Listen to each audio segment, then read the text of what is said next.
Welcome to Storm Team 20 Special Report, keeping you safe in the storm. Good evening, and thanks for joining us for our Storm Team Weather Special, keeping you safe in the storm.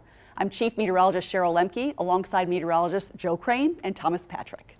Now, severe weather season already underway, and as we head into April, this is the time of the year when violent thunderstorms and tornadoes impact much of the United States, including right here in central Illinois. Over the next half hour, the three of us will make sure you have the information needed to keep you and your family safe during severe weather. We'll also give you our Storm Team seasonal forecast for both the severe weather season and the flooding outlook this spring. And we'll take a look back at some of the biggest tornado outbreaks in central Illinois, including the EF3 Gifford tornado from 2013 and the Springfield tornado from 10 years ago. The Gifford and Springfield tornadoes are great examples that tornadoes can and have happened year-round in Illinois. But statistically, 2 out of every 3 in Illinois happen in April, May, and June. A similar trend can be found when it comes to time of day, with about 80% of all tornadoes statewide happening between 1 and 9 p.m. Though tornadoes can happen at any time, when a tornado warning is issued, you need to take cover immediately. The safest place, no matter where you are, is the lowest level of the building that you're in and the interior-most room. Basements and underground locations, like a storm shelter, work even better. It's critical to put as many walls between you and the storm during a tornado so you're away from windows. Tornadoes aren't the only severe weather threat. High wind from downbursts and straight line winds typically cause more damage than tornadoes that touch down in Illinois. The National Weather Service says about 75% of all property damage is caused by straight line winds. Each year, Illinois has about 500 reports of thunderstorm-related wind damage. Severe thunderstorm warnings are issued when there are threats of damaging winds or large hail. Severe thunderstorm warning is defined as having wind gusts upwards of 58 miles an hour or large hail 1 inch in diameter. That's about the size of a quarter. During severe thunderstorms, be sure to stay inside and away from windows, and make sure your kids and pets do the same. Flash flooding in the United States causes more deaths annually than tornadoes, as rapidly rising waters can be deceptively strong. You should only travel if it's an emergency and never drive through floods. Remember, turn around, don't drown. It only takes 6 inches of moving water to sweep a person off their feet. 2 feet of running water can carry away cars. Even if the water isn't moving, you and your children should avoid floodwaters because in urban areas, they're usually caused by backed up sewage and storm drains. It's also a good idea to keep important documents somewhere at home where they won't get wet. And one of the best tools for outdoor warnings are sirens, but they do have their limitations and you may not always hear them. It's an all too familiar sound in central Illinois. Sirens blaring. We hear it often enough, but do we really know what it means? It's a common misconception that emergency sirens will wake you up while you're sleeping at night if severe weather threatens. But according to Springfield Fire Department Chief Barry Helmrichs, the truth of the matter is that sirens are meant to alert people outdoors of impending dangerous weather and may not necessarily even be heard indoors. You know, the sirens are really designed for if you're outside to warn you to take cover. An elaborate network of over 50 sirens are scattered throughout Springfield, each generating 70 decibels of sound and can be heard on the average of 1.5 to 2.16 miles out depending on the terrain. Even before the sirens get activated, preparedness plans have already been put into place to safeguard the city of Springfield. It all starts when the potential exists for severe weather, at which point government entities like the fire and police departments and the National Weather Service will be on heightened alert. As the storm system draws closer, the Sangamon County Office of Emergency Management also dispatches trained weather spotters. If a tornado is actually sighted or if wall clouds and funnel clouds are spotted, then a message is sent to the 911 center and then the fire department, at which point the siren is sounded. Of course, from our EOC where we're at now, we have a console also at the 911 center, and then all the staff duty for the fire department has that ability with their vehicles, and then some of us also have that ability with our computers. We can remote into the system and set them off that way too. The whole warning process takes place almost instantaneously, and that's important because when severe weather hits, sometimes it comes down to mere seconds between life and death. The bottom line is that the warning sirens are only activated for very serious weather conditions, and so the sirens need to be taken seriously. But remember that it's always best to have multiple methods of getting critical life-saving weather information. So warning sirens are great when you're outside, but may not be as good or as helpful when you're indoors. That's where having a NOAA weather radio comes in. Now, when you're on the go, you can have weather alerts pop up on your phone. Download the WICS weather app. It's customizable to give you alerts for the area you're in. Even if you're out of town, the app comes with audible alerts warning you about severe weather, including tornadoes and winter storms. It's the free WICS weather app, available on the Apple Store and through Google Play. Now, you guys know I have a son that plays a lot of baseball in the spring and summer, so we're always on the go around Central Illinois. I like the feature that you can set it to pretty much roam where you are, so immediately you can pop up and see what's going on. Yeah, it's so versatile. And it has those audible alerts too. So even if it's in your pocket and you get that warning, it'll just tell you severe thunderstorm warning. Well, coming up, we take a look at some of the biggest severe weather events to hit Central Illinois, including the Springfield tornado 10 years ago. And did you know we put a lot of emphasis on tornado safety, and rightly so, since Illinois ranks 5th in the nation for the most tornadoes per square mile. We'll be right back.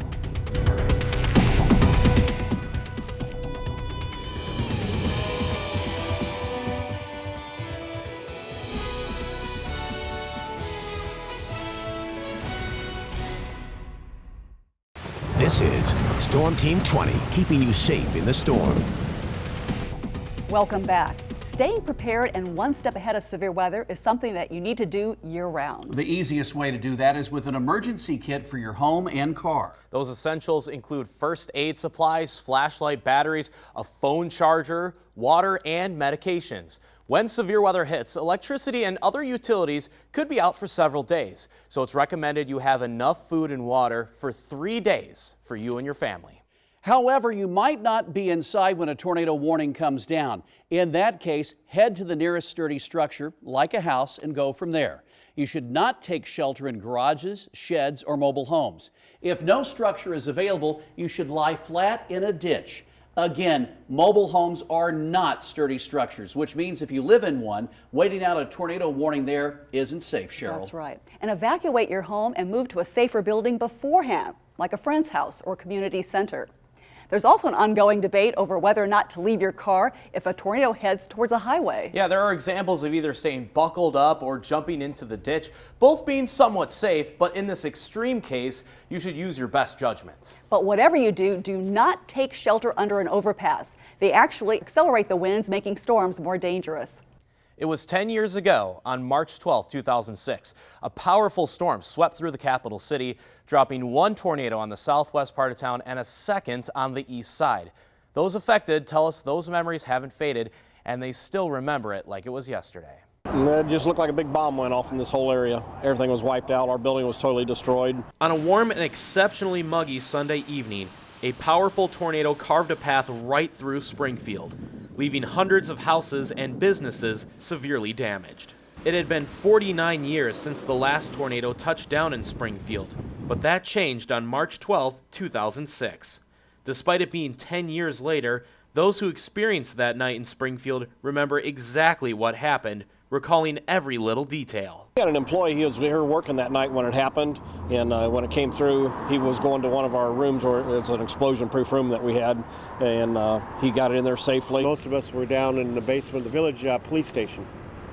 And then when the storm came, it was typical what you hear. It was real dark, and it got a roaring train sound, got real quiet, and boom, a tree had fallen on the police station. The thunderstorm, which produced the two F2 tornadoes in Springfield, was an incredibly powerful storm, not just in the city of Springfield, but over the path of several states. The tornado that came into Springfield had actually been on the ground for 60 miles before it entered the city. We were able to get a lot of lead time on the tornado warning for folks. In fact, we had issued the tornado warning nearly 40 minutes before that tornado had come into the city limits. Our own Joe Crane had gotten the call to work that evening and help with the tornado coverage. Buildings started shaking. Gus Gordon, who was the chief meteorologist at the time, was at the weather wall. He stepped off the wall and started pointing down toward the anchor desk and said something to the effect of, "I think a tornado is rolling by the station." Turns out the east side tornado came within a few hundred feet of the studio. But some other spots weren't so lucky, like the infamous Lauterbach man who lost his head, and Wabash Avenue, which was utterly impassable due to all the damage. We immediately started gathering donations and things for the people. even though, you know, the devastation was horrible to see, but to see how this community came together was truly amazing. Despite all the destruction caused by the tornado, because of the warning time people had, there were only a few dozen injuries and no fatalities. November 17th, 2013, a day that saw dozens of tornadoes tracking across the Midwest, including several here in central Illinois. That includes those in Washington and in Gifford. Doug Quick from our sister station in Champaign takes us to Champaign County. The date was Sunday, November 17th, 2013. Many across the region and in communities like Washington and here in Gifford, Illinois, were getting a jump on the Thanksgiving holiday by hosting family celebrations. Others were just finishing their Sunday dinner. It was November 17th. That's a month and a day in which one would not expect a strong series of thunderstorms, and certainly not the development of potentially deadly tornadoes. By the weekend, the Storm Prediction Center began to see the weather models predict a huge increase in instability for a large area of the Midwest, including central and east central Illinois. By early in the weekend, all of the ingredients which would contribute to an outbreak of severe weather began to show up as a cluster of strong storms that tracked eastward on Saturday and strengthened across the plains into mid-Illinois. By that Sunday morning, the area of a high risk of severe storms had increased to include over 18 million people across the Midwest and the Great Lakes. A series of supercell thunderstorms moved across the plains and into mid-Illinois during the morning and into the midday on Sunday. And what was to occur that afternoon would be the deadliest and costliest tornado outbreak to ever occur in the month of November in Illinois. Virtually all of mid-Illinois was affected by these storms. Bloomington saw large hail. Others saw damaging winds. The first tornadoes from this storm system developed in central, then east central Illinois. The Peoria area saw heavy damage, but in Washington, a total of 633 homes, 7 businesses, 7 apartment buildings, and 2,500 vehicles were destroyed. The area hit by the tornado included 5,000 people, and only 1 person was killed during the storm, but 2 others died of injuries later. In Gifford, the time was around 1 o'clock. When an incoming storm dropped a funnel cloud out of the sky, which became a tornado just west of Thomasboro, then proceeded to move across the midsection of Gifford on the edge of the downtown. Then it veered more to the north and eventually crossed US 136 about a half mile east of town. We heard the sirens go off, but the sirens have gone off in my life, 50 times. And I thought I was going to take a right turn, but it came right at us and got closer and closer and started picking things up and throwing them. And I saw it coming down Main Street, just all the debris and everything just flying. The Gifford tornado was classified as an EF3, with estimated peak winds at up to 140 miles an hour. The Washington tornado was an EF4, with winds up to at least 166 miles an hour. The lessons one can take from this storm are ones we've all heard before and can be summed up with one word: prepare. Watch News Channel 20 or Fox Illinois to stay informed on a regular basis so you won't be caught by surprise. It's by taking measures now and being prepared that will keep you from being a severe weather statistic. I'm Doug Quick. And when it comes to severe weather, tornadoes quickly capture the public's attention. However, flooding, especially flash flooding, can be very dangerous. 14 people lost their lives due to flooding in Illinois in 2015.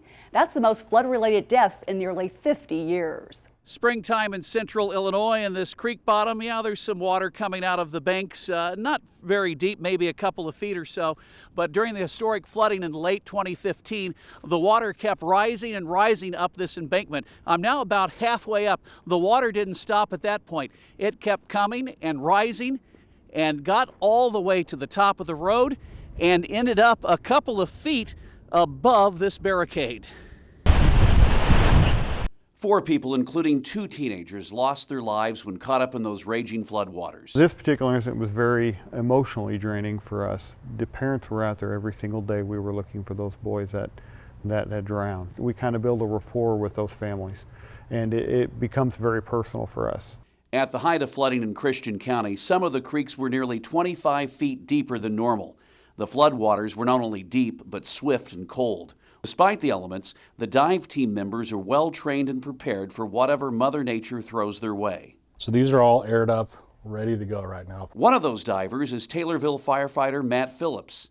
He showed us what's involved to suit up for a rescue or recovery mission. Wetsuits to keep you warm and dry, specially fitted swim masks that provide communication between the divers and the boat operator, plus the weighted vest that holds the air tank and breathing hoses. And granted, you would also have an air bottle on this too.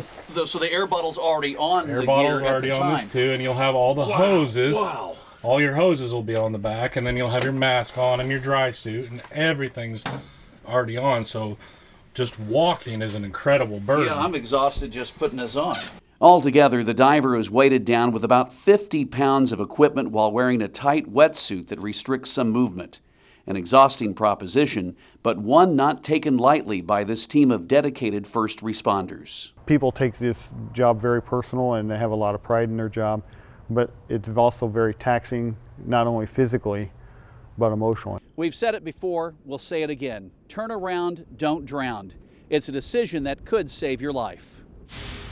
Coming up next, we break down the terminology we use during severe weather coverage so you know when to take action. Did you know high wind from downburst and straight line winds cause more damage than nearly 75% of the tornadoes in Illinois? We're back in a moment.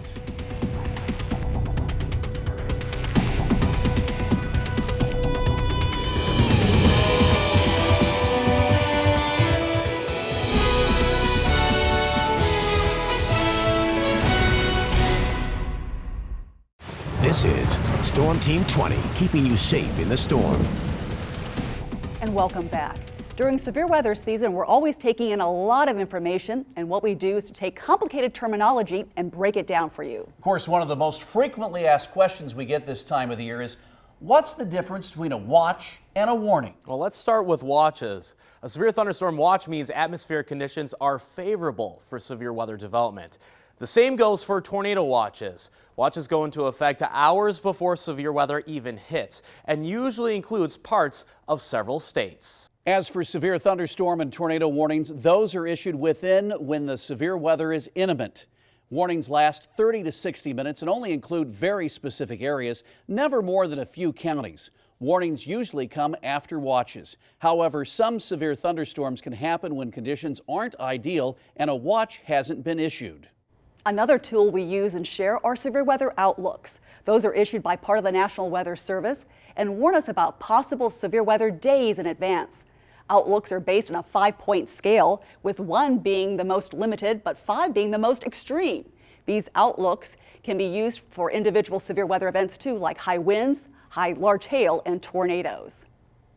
We take our severe weather coverage very seriously here, and sometimes that means interrupting programming for information that could save lives. When watches and warnings are issued, a map and crawl of the information is displayed for however long the weather event lasts. With severe thunderstorm warnings, there's a good chance we'll cut into programming for a minute or two to keep you up to date. Tornadoes are by far the most dangerous storms, and that's why it's our policy to cover tornado warnings from beginning to end on air to make sure everyone in the storm's path is informed of the danger. Now, one advantage we have is 2 station transmitters, one here in Springfield and one in Champaign. That splits our viewing area into 2 parts. That way, we're not interrupting programming in Springfield for a tornado in Champaign and vice versa. Still ahead, we detail the outlook for the 2016 severe weather season with our severe weather and flooding forecast. And did you know, based on severe weather reports over the past 10 years, June 20th is the date most likely to see severe weather in central Illinois. Stay with us, we'll be right back.